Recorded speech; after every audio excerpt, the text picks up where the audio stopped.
Out of interest, how many boyfriends do you think got dumped because they couldn't get Era tour tickets through Ticketmaster?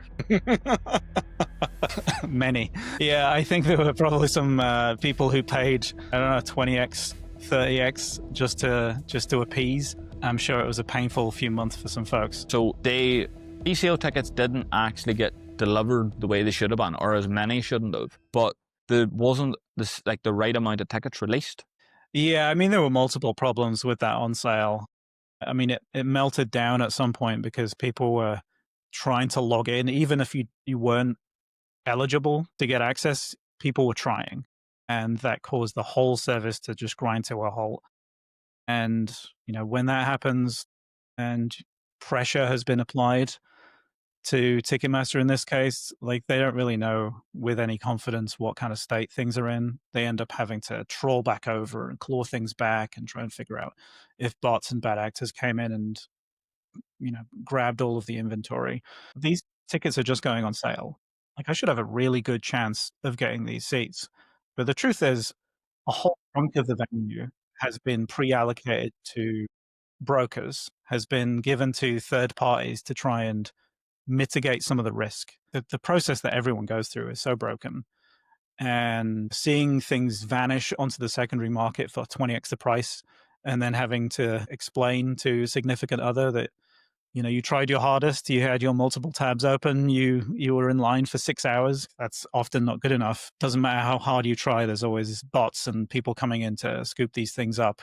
I don't really want to play devil's advocate, but I want to get kind of an idea of what genuinely happened, because you said about, pretty much the system did shut down at a point, because I saw something like there was over 3.6 billion web requests. I think they said it's 4 times as much as Ticketmaster gets monthly. So was this more of a case of Ticketmaster wasn't ready for just how big the Swiftie community was, or were they trying to cut corners and it backfired?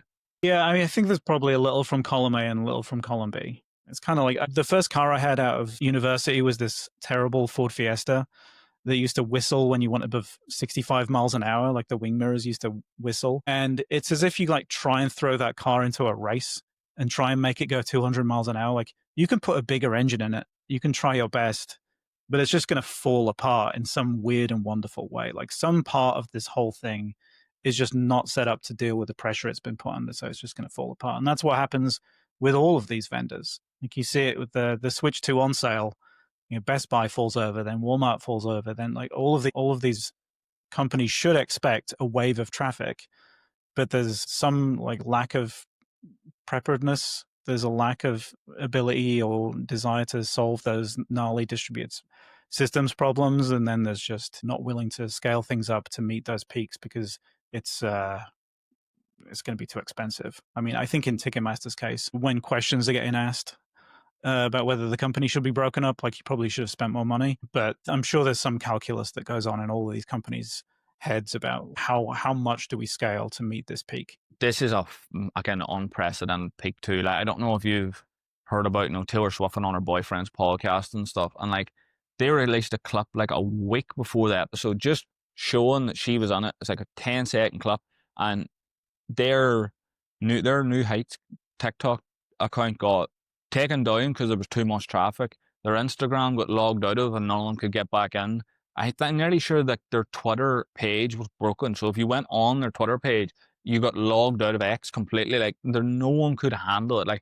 I see this I understand what you mean by they probably were trying to withhold something at the same time. Ticketmaster aren't really going to play fair anyway, but it does seem like they met their match in a way. Do you think that maybe they underestimated the whole online community movement thing, just how tight those niches are?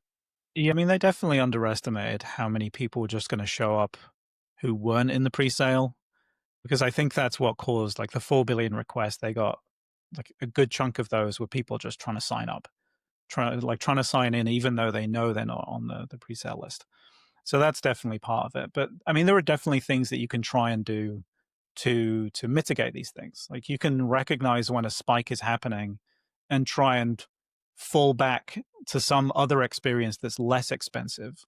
The 4 billion requests, that's people clicking around and looking at all kinds of things and going through sign up, like you can realize in that moment that you're struggling, or like there are certain paths that are struggling, and try and fail over gracefully in that moment. Like you know that this huge wave is gonna hit. Like you can have systems in place to try and deal with that best you can. I think in this particular case, there could have been things that you did to put people in like an experience that was less than ideal, but still didn't cause the whole service to fall over. So I've definitely worked on systems like that in the past, and like you can scale up 4 billion requests.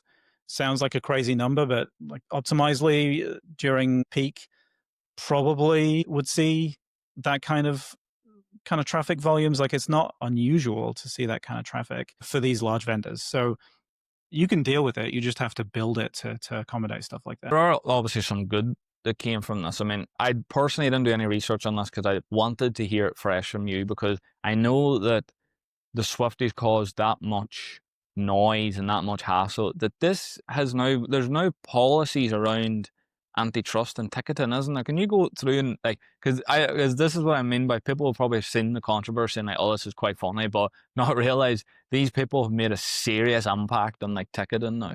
Yeah, I think there's some good examples in the UK. I remember there was legislation put in place and places were actually raided a few years ago to try and deal with some of these bad practices. Unfortunately, there's less pressure in the US. I think it's improving somewhat now. Like when you have events like this, people look at these companies and question what they're doing. But I think a good example, which I was surprised about coming into this, was like if you go to a secondary site, if you go to, buy something that's been on sale maybe for a short time, and you'll see that a ticket doesn't have an allocated seat.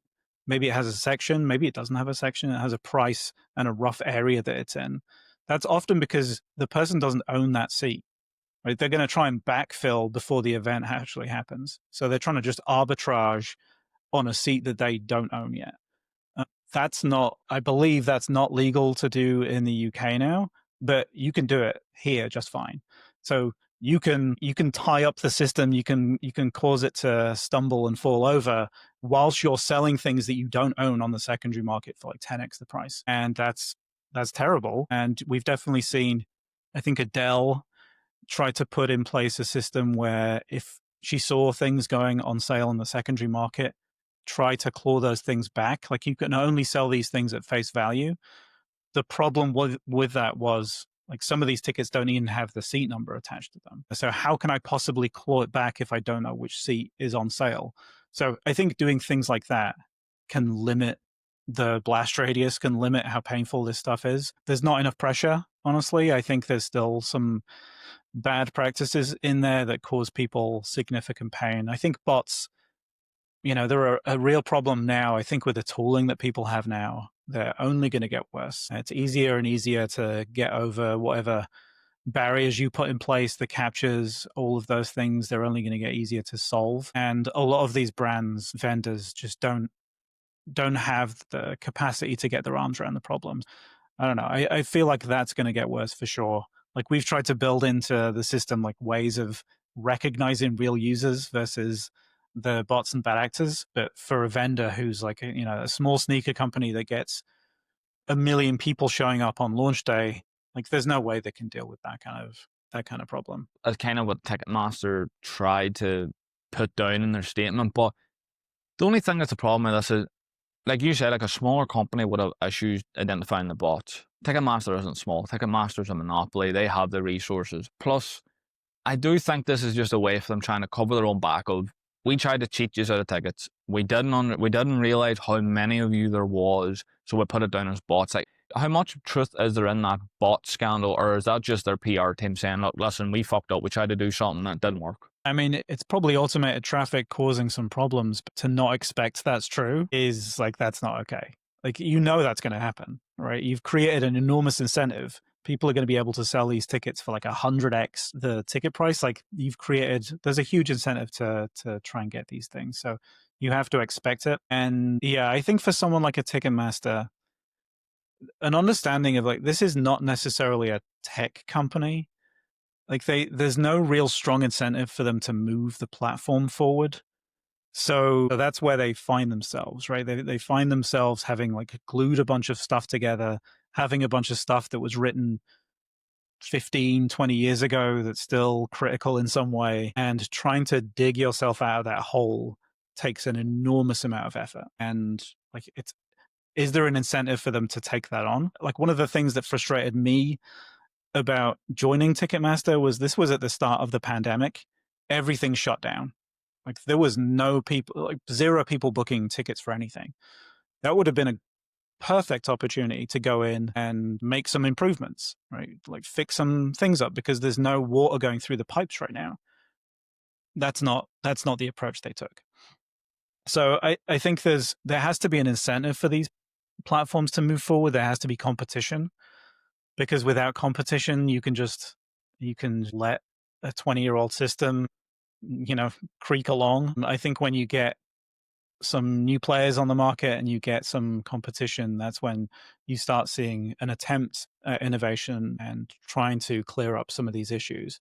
So I hope there is a rival too. I hope there's a company that comes along and puts up a meaningful, stake in trying to solve this problem, because we desperately need it. I like the way you're thinking of, like, kind of shows that the monopolies aren't always right. And I mean, I know the point you made of in COVID, it was perfect opportunity for them to go on and improve, but it's that kind of thing, like the king on the throne doesn't shine his crown because he knows no one's coming for it. Like they don't think anyone's touched them. It's the same with like anything, but I kind of seen a shift in this of people not going for the monopoly anymore. I mean, comedians less and less are going to Netflix now for their specials. TV producers less and less are going to Netflix for their TV shows. They're going to HBO and Tubi, oh, maybe not Tubi, but still some of those places. Like, do you think we're getting to the point now where we're not trusting the head of the table anymore? We're maybe now looking at alternatives. Because I think this could be spiking things like that, because the amount of stuff that came out since that, we will get to, it's a little bit disturbing.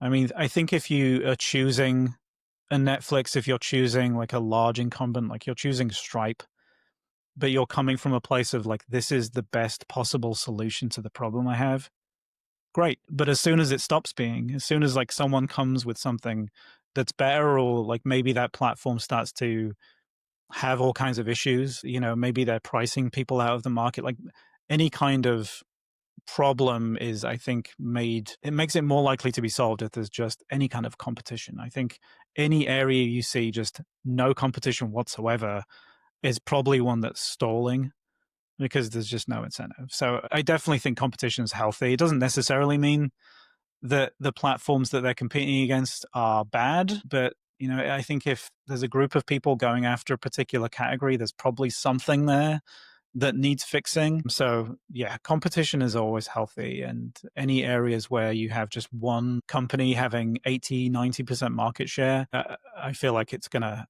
stall. I like playing hypotheticals here, and anybody with trust issues, I'm sure, is sitting sweating at their computer listening to this, but I'm going to try and push the boundary out on them here. So, like, you mentioned that, like, the number of tickets released for like a stadium or a tour, it's never the exact number. Obviously, I know that they give some away and they do things for promo and stuff like that. So let's hypothetically, what's at a musician's arena tour, what, 10, 15 dates, say, out of those dates, how much of the actual capacity is on sale and how much of it are they parking away for different occasions? I know for like team sports, a large chunk of the venue is already gone by the time the season starts. And the teams are really trying to mitigate some risk. Like if the team gets to the playoffs, then they will do well with whatever season tickets they've set up. If the team does poorly and people stop attending, like they're going to do badly. So they try and pass some of the inability to price their tickets properly to other parties. They just get money in the door. They know exactly what they're going to get for these particular tickets, but it means just if they do well, they lose out. So I know at Rival we were trying to provide tools to promoters, to artists, to team owners to be able to better figure out demand and better price these tickets, so they lean less on brokers to try and deal with some of this stuff. But I mean, I think it's always going to be something that teams do. Yeah, I'm not sure what percentage for a large tour like this, but I do know like some artists teams have been caught buying up things and selling them themselves on the secondary market, which is another like that absolutely should not do. Like there's an incentive for them to do that because if you're selling tickets and they're going for 10x the price, you're not seeing any of that. Like 9/10 of the ticket price is going to someone else, going to a reseller. Why shouldn't I get a piece of that? So we've definitely seen that too.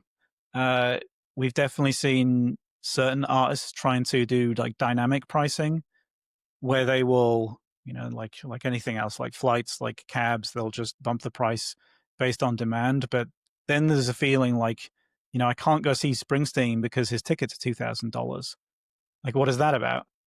So I think having some system where you can identify real fans of a person and try and get them into a process and put them in at a reasonable price, and also having some way of like, avoiding some of the bots and bad actors scooping things up en masse and selling them on the secondary market is helpful with that. But it's a difficult problem to solve given just the massive pricing differences you get between the primary and secondary. This resale market is a bit insane. I mean, I came across some travel blogger a few days ago, and he was like, he had done a Q&A, and someone asked him how he affords to do it because he travels all year round somewhere different.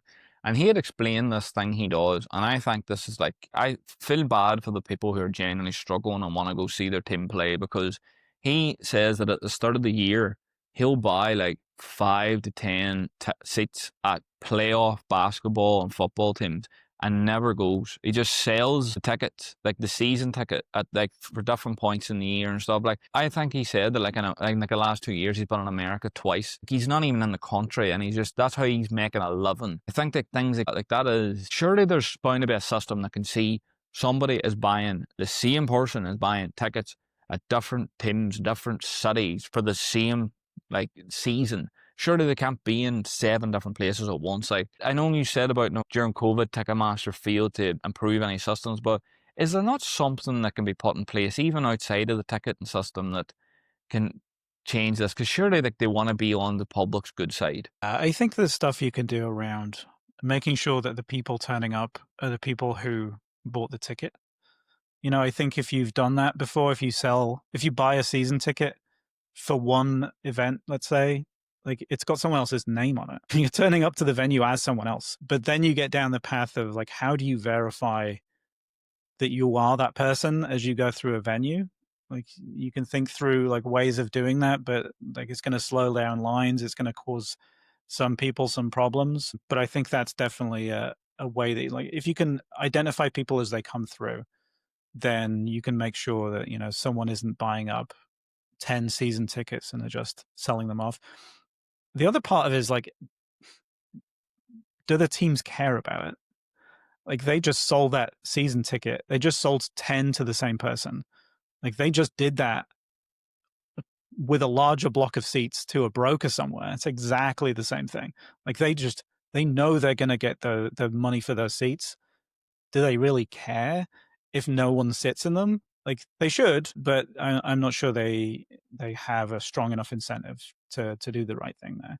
So that's, I think, part of it. Yeah, I think identity was something that we looked at with Rival, of trying to make sure that we can like provide a beneficial way, like an exchange almost, where people will offer up their identity for some benefit, which might be, avoiding this kind of scenario where enormous blocks of seats go to brokers and people who have no intent on actually turning up, but also like identifying you and like giving you some kind of reward for showing up. Like if I know that, Michael turns up, it's his first time going with his family, there's a bunch of open seats because I'm going to Dodger Stadium and it's hot and it's sunny and people, don't like going to certain parts of the venue. Like maybe we can move these people forward because, there's a chance of them becoming a fan of the Dodgers if they have an amazing experience. Like maybe we can offer them something, but we can only do that if we know who they are.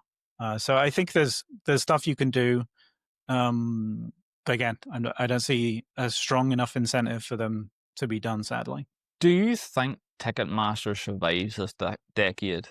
I mean, they've kind of lasted for this long. Like, if you look at the list of loathed companies, they've probably been on the top of that list for probably a decade, right? It's not like they're well liked. I mean, they it's a really hard problem to solve on the back end of things. And I think there's all kinds of processes and things that Ticketmaster has to deal with that are out of the consumer's view. And like that kind of stuff is difficult to replace. And then there's the training, all the people at the teams who are used to using the system.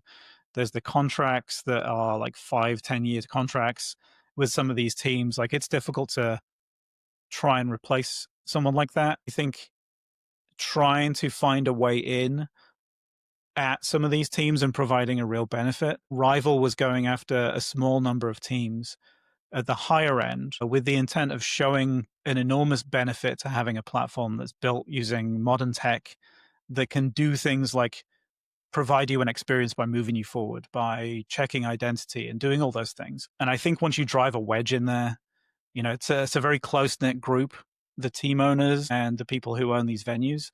So I think that's a real way of making a dent. But I don't think they go away. I think they still exist in some form in a decade. It seems like Ticketmaster swept this under the carpet and kind of meant on like, what, you got screwed, just like grow up. For sure. I think if you have competition and you can go somewhere else, or like if you're Taylor Swift or Taylor Swift's people and you have an option of using someone else or like recommending that their tour is ticketed by someone else, then that's a different response you have, right? Because now there's a chance of you losing a flagship customer. So I definitely think there's something there. I think you can definitely try and unpick them in that way. This kept playing in my head because I understand obviously it's a horrible situation and Taylor Swift herself can never have like predicted this was going to happen. Maybe a little bit, but not to this extent. You see creators and streamers that are going down their own path in terms of like they have now got their own kind of streaming service, almost like, right, so we are getting banned off this platform and this platform's treating us bad. So if you pay us a monthly subscription, you can come and see all our stuff completely unbiased, completely uncensored, and that it's all in one place. No one's going to take it. How far away do you think it is before those top artists, comedians, whatever it is, they start to try and sell these tickets themselves? See some people trying that, right? I think Louis C.K. does a lot of distribution himself, like through his own website and things like that. I mean, I think there's going to be smaller vendors out there, especially with the tooling that's now available, like to build these things. It's become easier and easier. So I think you'll see more and more smaller companies going after a particular niche, right? Like going after, comedy specials. Like if you can accommodate comedians and comedy specials in a much better way than just this big giant generic platform, then there's an opportunity there. So, and I see a lot of companies do that. Like a lot of smaller companies are going after these niches because you don't have to be a giant platform anymore to make enough revenue that you cover your costs, given that your costs are substantially less than they would have been like 2 decades ago. Like 2 decades ago, you were having to rack and stack servers. You were having to think about like failover power supplies and all kinds of crazy things. Like you don't have to deal with that anymore. So I think there's an opportunity there as things get less costly and easier to build, to go after smaller niches and to provide something that's bespoke and like really clean and simple and serves that group really well, more than just a generic platform would. Yeah, I've wondered this for a while because like I'm going to use her as an example again because this is about her, Taylor Swift. Like she has 100% got the resources to do this herself. Like I know obviously there will be like legislation parts of it that'll be a bit difficult, but again, she's bound to have the resources to hire someone to do it or even partner with another artist. Like I think that like things like this, like the artist is always getting shafted in some way or another. Like even if they're getting a commission took off them or they don't get full control over the venue or how like we said about, how much tickets are actually going out. Like I wonder how far away we are from the artists doing all this themselves or at least building maybe one of them building a platform for others to do it on, because like it's happening on social media. There is a lot of creators that have made their own platforms for others to go on. I mean, the streamer Kai Cenat had a school to put people in and give them exposure and learn them how to do things like these people have the resources. I just feel like it's a matter of time before they start doing it themselves. Yeah, I would love to see like a group of them. I mean, Taylor Swift on her own has the resources to invest in a team to do this. I mean, Rival had early investment from the Kroenkes, like owners of the Rams, owners of Arsenal, right? So like team owners are in that same bucket of like being incentivized to try and provide an alternative, like in terms of just reducing their costs, providing a better service to their customers. Like there's for sure a benefit to that. I don't see a lot of artists doing that. You mentioned Kai Cenat. There's been a few, but not enough. It would be good to see the artists, the team owners, like banding together and investing in someone to try and solve this problem, because they benefit massively from, you know, the customer experience all the way through to just the cost that they incur when something goes horrendously wrong like this. How much of this do you think teaches us about greed from those monopoly companies? Because we have no idea how. I know obviously they couldn't handle the traffic anyway, and the amount of tickets that were meant to be on sale anyway, it was not even close to how many people were interested in going. But like we've talked about it already, like they did hold a good bit in reserve. Do you think that it's been taught a lesson now about how greedy these companies are, and like we've already said before about not trusting the monopoly? Are we now? Is this maybe the best example of it?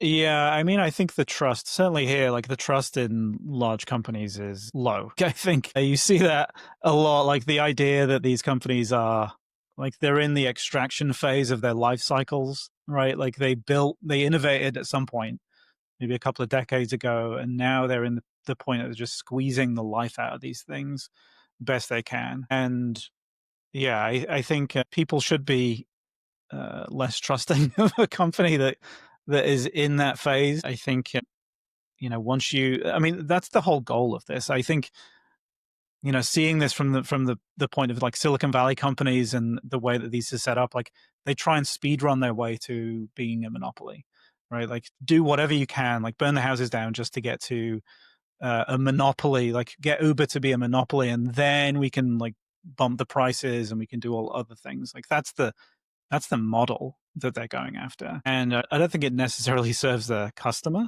Like, I think having a lot of smaller companies kind of nibbling at your heels pushes you along. But, you know, it's made difficult, I think, once a company has like 90% market share to kind of unpick and make meaningful inroads there. It's a challenge. Like, I definitely feel like if you feel like there's a company out there that is in that state, that's kind of hit that kind of innovator's dilemma where they're just stuck on one product that's their cash cow and they're just squeezing it for everything they can. Like there's a huge market there if you can put something together and like try and find a niche and then build from there. I think there's a huge market, but it's always going to be tough. Like they can always outspend you. They can always throw a ton of salespeople at the problem, just general people at the problem that you can't. And so it's definitely a tough thing to do. But if you can do it, I think you meaningfully change people's lives, right? I think you solve a problem that has just been a problem for decades. Obviously, the Live Nation Ticketmaster creating the monster, but I laugh at it in this situation because they met their match with this monster. I mean, like a lot of these like the way we speak about it and stuff sounds like we're saying something bad about, you know, Taylor Swift's fandom, but it's actually the complete opposite. I mean, they saw firsthand straight away that they were getting destroyed by the monopoly, and they banded together. They even took them to Congress. Like they proper went for it, and I feel like this is the thing that we spoke about with like those people with the resources like veering away from this, because they have the people there to do it, and with the Swifties especially, I mean, they're not going to stand for it. They're not going to stand for it now, right? And which I was talking to someone about the other day. You know, Taylor Swift has got another album coming out, which means there's going to be another tour. Like Ticketmaster doesn't stand a chance now. Live Nation doesn't stand a chance now. They're both done. Does this maybe prove that, like, if you can band together against the grid, you can make some change? I know it hasn't changed yet,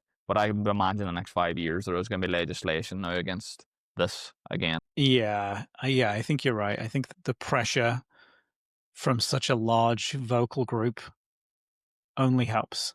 It just needs to be sustained, I think, because I think if you keep going and you keep pushing, eventually something will get done. I think there's, especially in the US, like you're battling against things on the other side. Moneyed interests always hold probably more sway than just you and I. So it's difficult, but yeah, I think in moments like this where it's a spectacular blow up and people are so frustrated, like that's the moment to like really try and push through some kind of change. And it's not like it's difficult to figure out exactly how to help the situation. Like I think there's plenty of examples you can point to, like legislation and other places that have helped, that you can point to. So I think definitely if people, like you say, there's a tour coming up, it's going to happen. Like we all know it's going to happen. It's even with what's happened in the past, almost certainly there's going to be a painful experience. So yeah, I would just keep the pressure on, try and push through. Like there are companies trying to provide meaningful competition. And, I think legislation and breaking things up and things like that almost certainly help those efforts. Right, Michael, tell everyone where they can find you. What have you got out at the moment and what's coming in the future? You can always find me at fanfare.io. We're building all kinds of interesting stuff around in real life drops. So we have a launch coming up in Paris in a week from now. So excited for that. And yeah, if you have any kind of launch event, any high stakes release, I'm always interested in talking about that stuff. Like I have a background of dealing with pain on the consumer side and on the vendor side. So if you're feeling some pain, especially coming up to Black Friday, Cyber Monday, and the holidays, like please let me know. You can always find me on LinkedIn for my sins. I'm always on there. So please reach out, grab some time. Like I say, I always love to chat about this stuff.